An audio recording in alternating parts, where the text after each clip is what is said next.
आपण खरंच जागे आहोत का हो? की फक्त जगतो आहोत? सकाळ होते, आपण उठतो, फोन हातात घेतो, मेसेज, स्टेटस, रील्स. दिवस सुरू होतो, काम, जबाबदाऱ्या, लोक, ताण. रात्र होते, थकल्यासारखं वाटतं आणि पुन्हा ती झोप.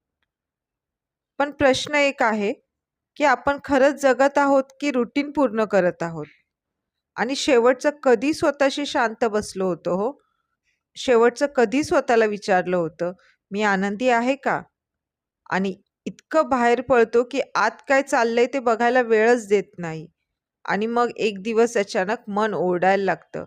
चिडचिड, रिकामेपण, असमाधान आणि आपण म्हणतो माझं नशीबच खराब आहे. पण बुद्धांनी सांगितलं, समस्या बाहेर नाही, आपलं मन अस्थिर आहे. आपण सतत तुलना करतो. तुलना म्हणजे दुःखाचं बीज. आपण सतत अपेक्षा करतो. अपेक्षा म्हणजे निराशेचं कारण. आपण भूतकाळ धरून बसतो आणि भविष्याची भीती करतो. पण वर्तमानात जगायला विसरतो. धम्म म्हणजे काय हो? धम्म म्हणजे जागं होणं.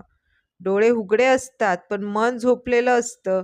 आज आपण स्वतःला विचारूया, मी खरोखरच शांत आहे का? की फक्त सवयीने जगते आहे? जर मन अस्थिर असेल, तर बाहेर किती यश मिळालं तरी मनात समाधान मिळत नाही. आणि जर मन शांत असेल, तर छोट्या-छोट्या घरातही, छोट्या-छोट्या गोष्टीतही समाधान मिळते. आजपासून 5 मिनिटं स्वतःसाठी काढूया. फोन बाजूला ठेवूया, डोळे बंद करूया आणि श्वास बघूया. आणि मनात म्हणूया, मी जागा आहे, मी वर्तमानात आहे, मी धम्माच्या मार्गावर आहे. कारण जागं मन खऱ्या अर्थानेच मुक्त होतं.